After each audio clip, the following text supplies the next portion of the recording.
right, everybody back in the DeLorean. Let's set the date to May 25th, 1991. The final World League of American Football regular season game for the Raleigh-Durham Skyhawks against the Birmingham Fire. The team is coming off a dismal Monday night loss to the Orlando Thunder, and the rain that night wasn't the only thing to dampen the area's interest in the team. Owner George Shinn was looking to unload the franchise. Monday night's game seemed to sum up the Skyhawks season, a tiny crowd of just over 4,000, and a sky and a field full of rain, and another performance full of frustration, the 9th loss in a row for the Skyhawks. When the rain stopped, the talk was about more than another loss. It was about the possible end of the team. Owner George Shinn told the newspaper as much, leaving team officials scrambling. I think you could best describe his state of mind right now as frustrated. Team Vice President Wayne Thompson faced the media today and faced questions about what's gone wrong in Raleigh's first shot at pro football. You know, if it weren't for bad luck, we'd have no luck at all. It's not just rain that's made it tough for the Skyhawks to draw fans. The team plays in a stadium that doesn't allow beer to be sold, a fact not lost on potential fans. So usually when the older crowd like to enjoy a beer or two while they sit down, so I think that has a lot to do with it. The team's record might have something to do with it too. The Skyhawks have lost all 9 games, and attendance has dwindled with each loss. I guess maybe they just started off with losing streak. And they kept losing, so everybody just kind of lost interest from the beginning, and it's hard for us to regain interest. Then there's the wrong season thing. People aren't used to football in May. Come to think of it, people aren't used to pro football at all in Raleigh. Not yet. Give it a year or two, and people will be back going to the Skyhawk game. Yeah, definitely. Team officials say the future of the Skyhawks may depend on next Saturday's turnout. That may decide if the game is the Skyhawks' last game of the year or the last game of the team's short life. In front of an official crowd of 16,335 fans at Carter Finley Stadium, the Skyhawks did their best to avoid the perfect 0-10 season. The Skyhawks found themselves tied at 7 against the Fire, but like everything else that season, things fell apart. Send your kids out of the room. It's nothing but horror show from here on out. James Henry takes a punt for the Fire, packs it in, and puts it into the end zone. It's 14-7, and it's going to get worse. Marvin Hargrove on the punt for RDU. He loses it. Birmingham recovers, and Birmingham capitalizes. The Fire runs on to win this one 28-7. Rick Sullivan, Action Sports Saturday. And there you have it, the Raleigh-Durham Skyhawks, the team that never won. Now, these defunct professional football leagues all have one thing in common.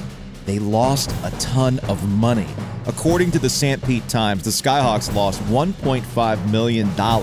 And despite what Shinn told WRAL after the last game of the season, he was looking to get out. Team owner George Shinn admits a better team and some wins would help.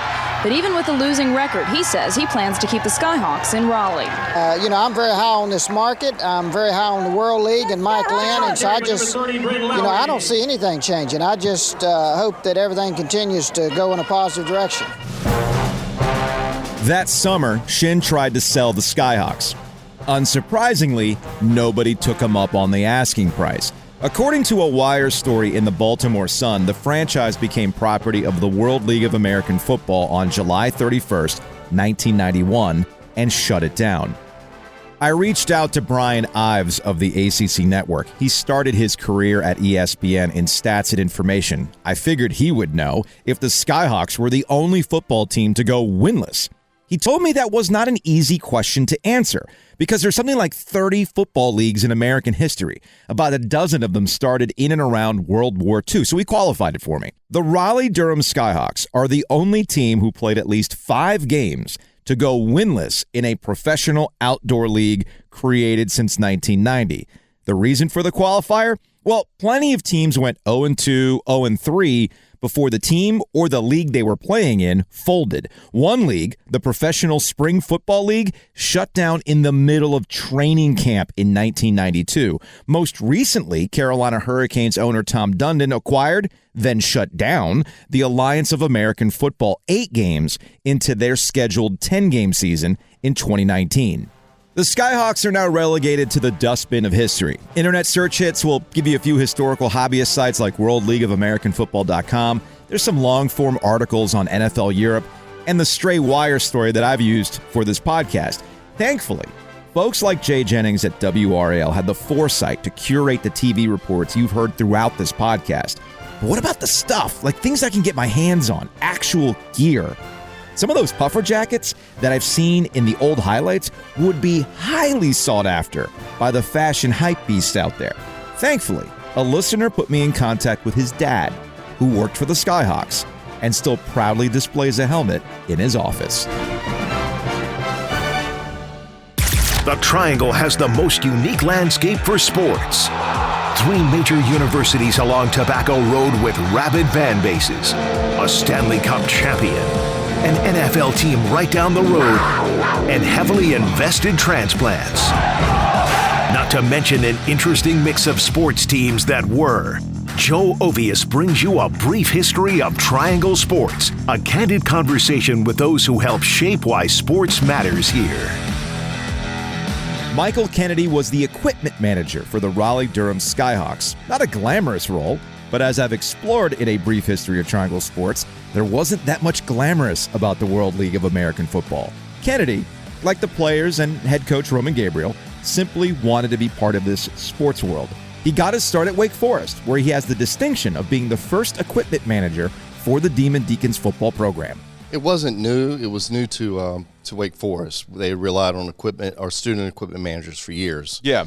Just to give you an example, when we traveled on the road, we had a 14-foot rider truck, and NC State at the time had a 40-foot semi-truck. I see. That had a golf cart in it and a extra pair of shoulder pads for every player. Yeah. For me and my 14-foot rider, we had an extra set of shoulder pads in every size, just so we could replace it during the game. Wow. Okay. So it was a different perspective and different funding for the programs at the time. And this is before that Disney money kicked in for TV, right? Absolutely. Yeah, we'd get one game a year on TV, maybe. Yeah. I'm assuming when you got into this, you were thinking when you graduated from Wake Forest, you wanted to have a career in sports? I really didn't know exactly what I wanted to do. I love sports, and I loved working at Wake Forest. So a career in the athletic department at Wake Forest, I was happy with that. Okay.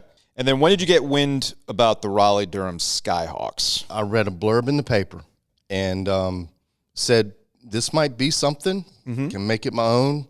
And I'm from Wilson, so it's near my hometown. We had just had a son born, and so I reached out and got a couple of contacts and interviewed and got offered the position. Okay, very, very cool. So what was it like going from Wake Forest, where you had a 14-foot rider truck, to a startup league that was backed by the NFL? Yes. So what was that like? I would say that being backed by the NFL was a big deal, but the reality of our the place that we had to operate from, it was very sparse because it was brand new. Yeah. And there weren't places that were used to having football equipment to the scale that we were doing. So what kind of limitations were you dealing with? Well, the only time we were at Carter Finley was game prep, walkthrough, and game day. Okay. So our practices were held at Ravenscroft. Our offices were on Spring Forest Road. That's a haul, man. Yes. There's no 540. No, to no like 540. zip you out to 40 and then you get onto Wade Avenue. This is a little different now. Yes. Yes. Okay. Basically make your way to the Beltline. Through Six Forks. Through Falls Six the News. Forks. Yes, absolutely. To the only road where you can legally go 90. And that was in a 14-passenger van with no seats. But talk about scale. Okay, gotcha. So you're running into similar problems that the Raleigh Bullfrogs, the professional basketball team that played at Dorton Arena and had to share with the Ice Caps, and you're dealing with space limitations here. So, I mean, I'm assuming that the players you were working with understood what was going on here? Yes, they did because they saw it as an opportunity. Okay. And that was a big deal. Fortunately, a lot of our staff came from the Charlotte Knights with George Shinn, and they came from there. So they were used to working in a quote minor league. Okay. And understand the some of the hurdles that might be there. Okay. But starting new and from scratch, when we're getting shipments from the NFL of equipment and stuff, and literally having to lay them out in an empty room on a floor. Yeah. Some of the other franchises had dedicated space. The Birmingham Fire had that stadium in Birmingham that was theirs, and they had the space already built in, and we were having to create it. And this is literally, January and February when I interviewed, to playing in March and April. Yeah. And not even having things such as washing machines in place. And so were guys taking stuff home? Were you taking stuff no. home? And so we had it for the practices. And when you guys started, okay. Yeah, our preseason was at Durham County Stadium. And we stayed at, I forget if it's the Hilton or Sheraton, right there off of 70. It kind of forks. Yeah, I think that's the, I want to say that's the Hilton. Yes. I know exactly what you're talking about. But that's where we stayed. That was where our opening meetings were. And we practiced at the Durham County Stadium. And you're driving all over the place. Yeah, wow. We did. Okay. But we stayed in that place for that couple of weeks. And they had to cut down to the squad. And then when we did that, we moved into Ravenscroft. At our initial meeting in Orlando, they drew for the draft order. And I remember Roman saying, "Number 1." And he did that. And we were like, "Yeah, we got the first pick of the draft." And then somebody kind of raised their hand because they drafted by position. Okay. And they said, "Well, does that mean they get the first pick for every position?" And there was a big discussion about that. Okay. And then shortly after that, before the draft, then they did the player evaluations. We came home to prepare, and then they drafted in Orlando and came back. So after the first or second week of our 10 first drafts, I think we had 2 that were either not on the roster or injured. Oh, geez. Of our first round, of our first picks for each position. Gotcha. We had European players. Yeah. Developmental players. Sure. 2 of them were from Russia, who actually played a fair amount. They were defensive linemen. There was a running back from Sweden, and then we had an Australian punter. Okay. In 1991, we had an Australian punter. That's a thing now. Yeah, I was going to say, that's not, like, you're seeing colleges recruit those guys. But the coaches wanted him to punt American style. And didn't know. We watched what he could do with the ball rugby style, and it was unbelievable. He was gifted, and he would be playing today in today's environment. Any sort of language barrier with the Russian players? Kuritsa is chicken, riba is fish. I learned a little bit, but they quickly picked up. They had some English knowledge coming in. Yeah, if you're hanging around the locker room all the time, you're going to pick up on some stuff pretty quick. But fitting them for equipment and them telling me it doesn't fit, and they literally are 24 hours from flying over. Yeah. That was an experience. But we got them fit, and I took care of them very, very well. They enjoyed the time. They just loved playing. That's great. When did you, in the trenches with the players, get the sense that, yeah, this thing's going to wrap up at the end of the year, and either this team's going to go defunct or it's going to move? Right. And at that point, as far as defunct or move, I was more focused on, as being at the practices and the games, was could we win something at some point? Okay, sure. Okay? Sure. But then after the season, you decompress a little bit, and it quickly moved in terms of the Charlotte Knights became AAA. Yeah. And the funding kind of went there for Mr. Shin. Yes. And so then it was up to the league in terms of what they were going to do. Okay. Because I think of the 10 franchises, they owned 8 of them. So in terms of on-field, and you just see these injuries decimated, just all these guys. Up. And you start worrying about that product. There's only so much available online because it only happened one season. So you understand that you're kind of like the keeper of what's left of the Skyhawks, right? Like, do you have like a warehouse full of stuff? Maybe like a shipping container with some old Skyhawks gear? What do you got here? It's a sweet potato box. Okay. Because even with us, trying to find archival things is a little difficult for the Skyhawks. So Like the fact that you've got some of this gear, and I went on eBay, and it's difficult to find stuff that's a knockoff or real stuff. Okay. Because I get the feeling that most of this stuff is probably in a closet somewhere, in a box in an attic, some sort of storage unit that's gone, neglected for years, because it was one season for a league that became NFL Europe and is remembered for that, not what it originally was, the World League of American Football. In fact, there was a David Letterman top 10 list about the World League, and I wanted to look that up, but I forgot to. I'm sure I can find it on YouTube. In fact, I gotta mark that so I can make sure I can go back and find it. So basically, at the end, when it became obvious that George Shinn wasn't going to be part of the product anymore, Sammy Rothrock, who was in charge of the equipment for the league, kind of stepped in. I took all the stuff that we had to the Sheraton at RTP and put it in a room, and he took it from there. Oh, wow. Okay. I took the stuff that I was given.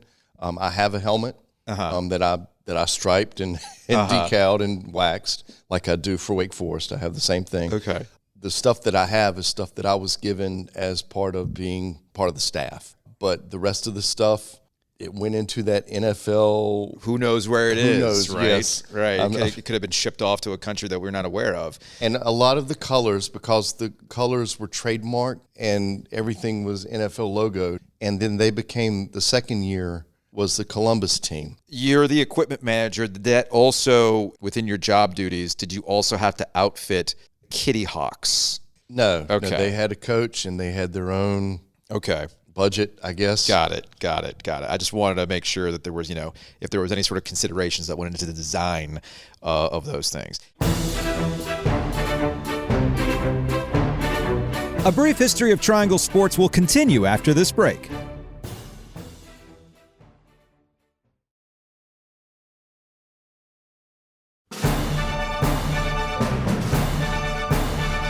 In my experience, the best people to talk to for this sort of thing are the people who are just around.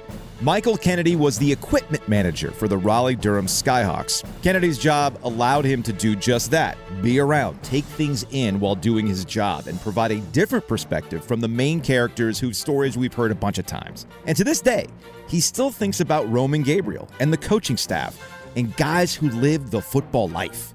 What I learned, and I was reflecting on the way over here, after the games, and we were in the hotel on the road, and we're in the hotel, and Mike Driscoll and I, who was my assistant, we did our work at the stadium, and we'd come back, and you would see Roman and Claude Humphreys and Doug Kay in the restaurant or the bar of the hotel. Yeah, and it would be late.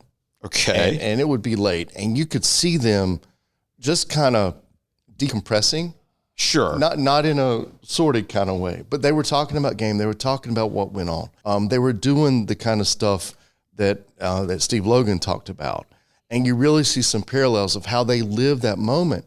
And these are guys that had been in the NFL, and Claude Humphrey and Roman Gabriel, just fantastic players. But you saw that was the life they knew. That was that step that Steve Logan talked about, that after the game, you still lived the game and you still decompressed and did what you had to, but you learned from it and you were living that professional football life that a lot of the players hadn't taken that step yet and didn't know. You mentioned Doug Kay, went on to coach the Carolina Cobras. He was the head coach of the Carolina Cobras, the Arena League football team that played at PNC Arena for a hot minute. The name of those cheerleaders were the Snake Charmers. We had great names for cheerleaders back in the day. The best headline was at the end of his time with the Cobras, the headline was Coach K resigns. And the Duke fans went crazy when they heard that over the radio. I'm glad you brought that up because I remember at that time I was working at 850 The Buzz. I had just started doing radio, and that was one of the most amusing 2020 sports updates. We used to call them 2020 sports. We do them every 20 minutes. That was one of the most amusing days because we just did a long pause. Breaking news, Coach K has resigned. Pause. From the Carolina Cobras. And people lost their minds. People were very, very mad at us for that. I wanted to focus on that. Not winning a game is depressing, man. Yes.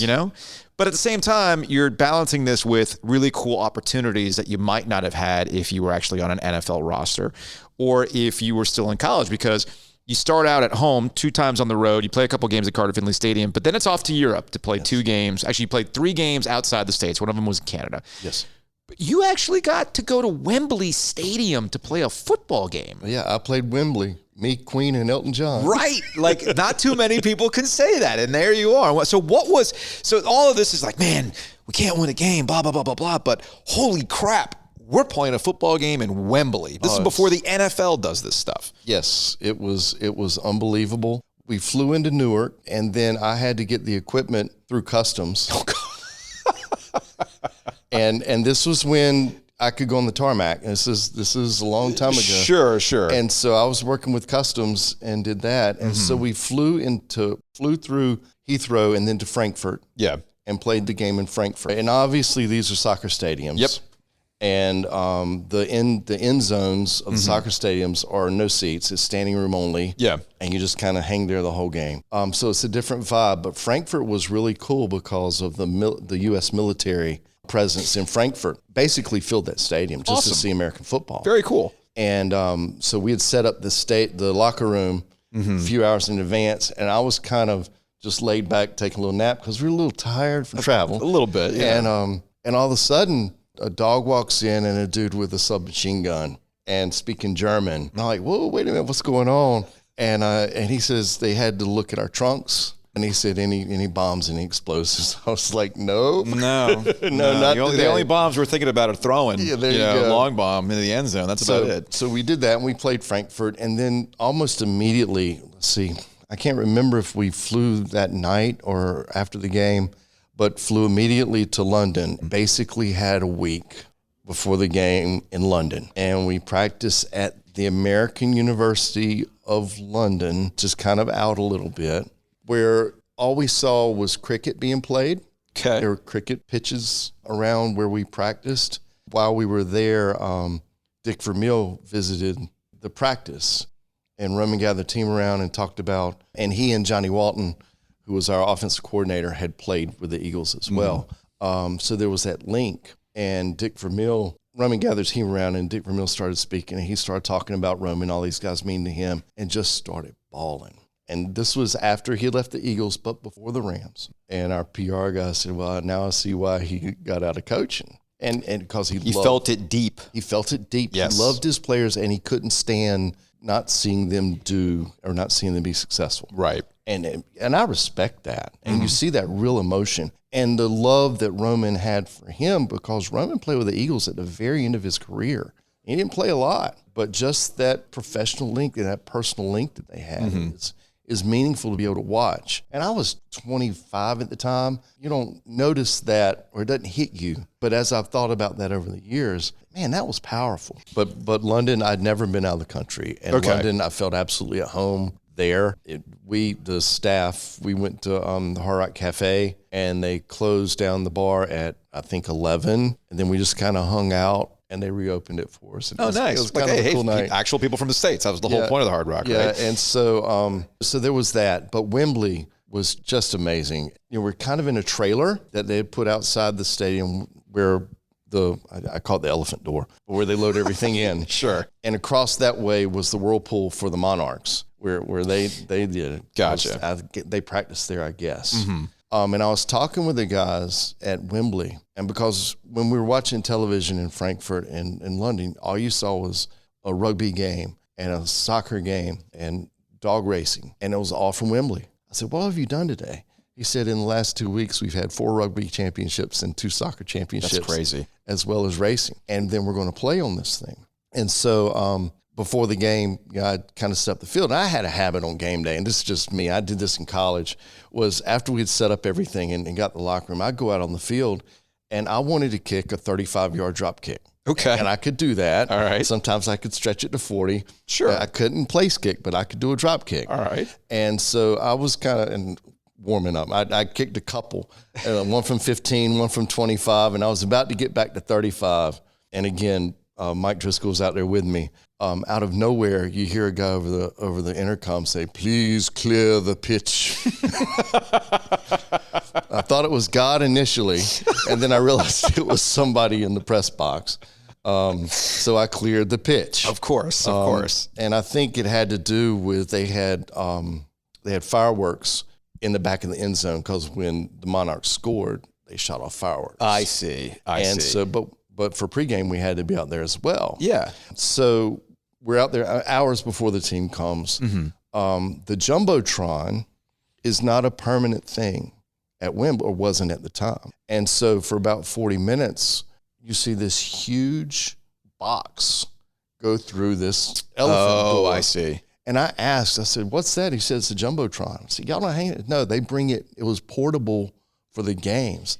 Different configurations, Yes. meaning different, placements and things like that. So that makes a lot of sense. Because again, like you said, Wembley has experienced you're talking about sporting events, concerts, the Queen, etc.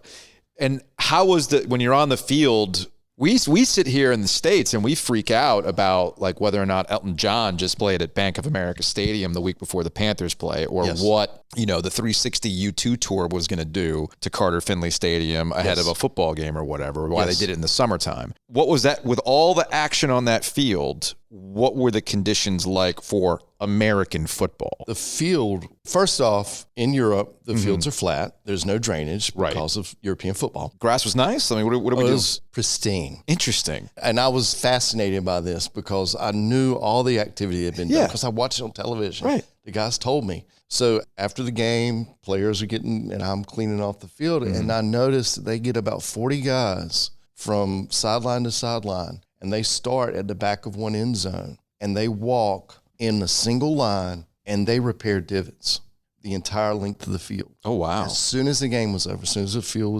the pitch was cleared, Yes. they did that, and they did that every activity. So I'm a golfer. They say repair your divots. That's right. If they can do that in Wembley, I'm going to do it at Willow Springs Country Club where I play. They don't have the little green sand that they're going to put on it to repair. There's like this real divot repair. But they took care of that place. That's amazing. You looked at the stands and looked at where it was, and knowing what had gone on there. I mean, it was after Live Aid, and I had seen that, and the other things. And you can see that it's an ancient, it's a long-standing structure. Sure. And you see the things, but then you start listening, you start in your mind playing, what all has happened here? Yeah. Who's been here? Who sat there? It gets goosebumpy. The Raleigh-Durham Skyhawks added to the list of all the amazing Live Aid Skyhawks.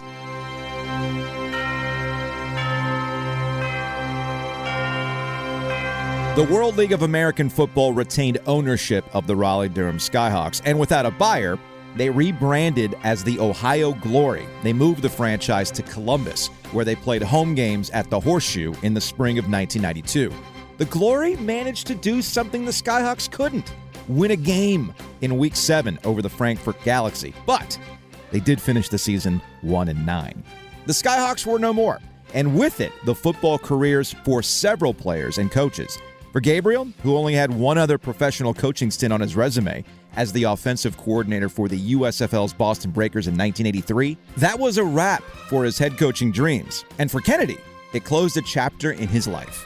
At that time, because the ownership changed. Okay, So the franchise just kind of ceased to exist. Yes. Okay. I worked for Shin Enterprises at the time, and basically that piece of Shin Enterprises went away. So I would just kind of had to find. I let them know with the World League that I was interested, but if you're going to Columbus, Ohio, with Ohio State, they probably had some guys that were pretty equipment savvy without having to move somebody. Makes sense. So that door kind of shut. After that time, the position that I had at Wake Forest had been filled, so I had to kind of find something. It's a unique unemployment situation where they say, "What's your line of work?" Professional football equipment manager. It's like, I have no other marketable skills. Yeah. What do you do? I talk on the radio. Yeah. Oh, I don't know what we can do with you now.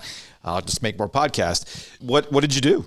The Redskins offered me a non-paying job. Okay. At least for the preseason. And I said, I got a wife and kid at home. I can't do that. Yeah. I actually talked with the Mudcats about that job during the season, being their equipment guy. But it's extremely low pay, and then you were contingent on basically 18 and 20-year-old baseball players supplementing your income, and you feed them meals and they pay and that kind of stuff. Yeah. At least at the time. This is a long time Actually, ago. it's not all that. Well, I mean, it depends on what we're talking about. I mean, now with Major League Baseball's ownership of minor league baseball, for instance, the Durham Bulls, or how the Milwaukee, you talk about the Mudcats, they're literally owned by the Milwaukee Brewers now. Right. What you're talking about now actually is in the instructional leagues. Like this would be the equivalent of the Holly Springs Salamanders, which is a coastal plain league, wood bat instructional league where they do have 18, 19, 20-year-olds come through and they have to stay with families in the Holly Springs area. So that's what the Mudcats were like back then. Right. Not for you. Provide for my family. Yeah, not for you. Makes so total sense. So I ended up working at Blockbuster as a manager.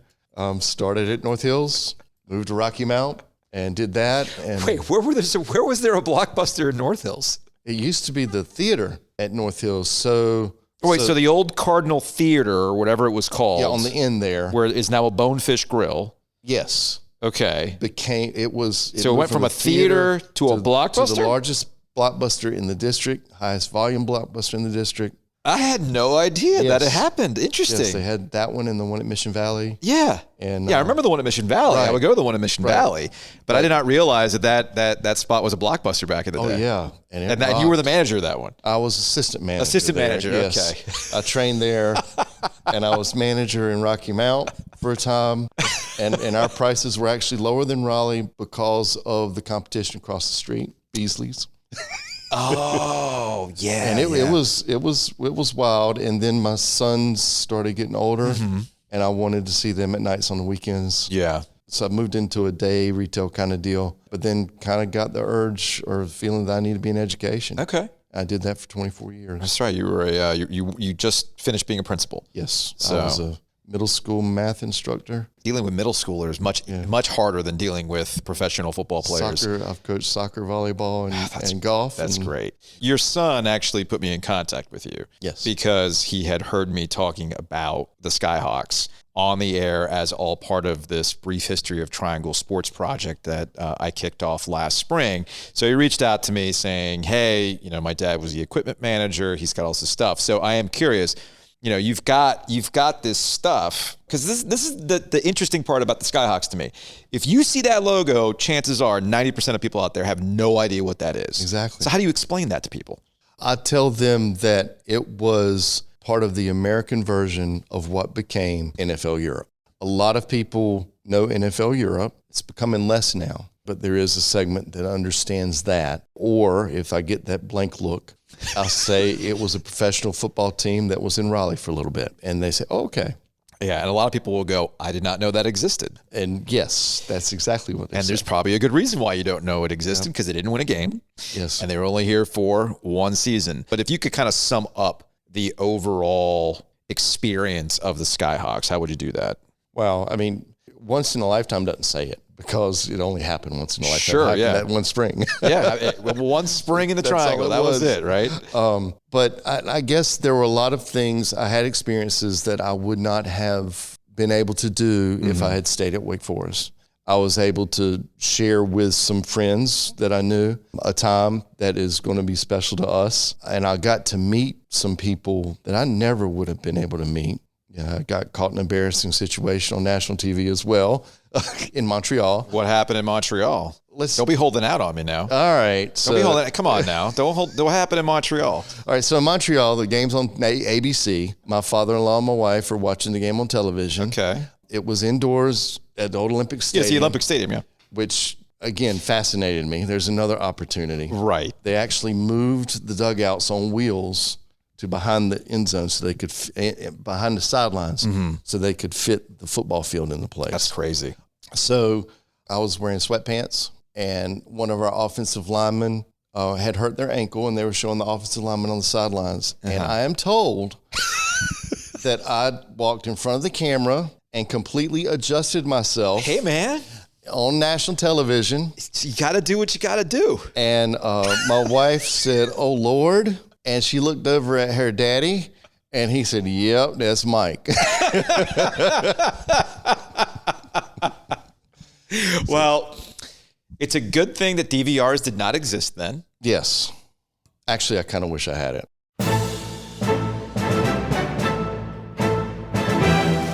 No victories, but plenty of memories. In the season finale of A Brief History of Triangle Sports, a requiem for the World League of American Football. In the meantime, check out previous episodes of A Brief History of Triangle Sports, including a conversation with WRAL legend Tom Suter and his impact on area high school sports with the groundbreaking Football Friday highlight show. Thanks for listening. A Brief History of Triangle Sports is written and reported by me, Joe Ovius. Doug Miller handles our final mix, and big shouts to Jason Jennings for digging up all that wonderful treasure inside the WRAL archives.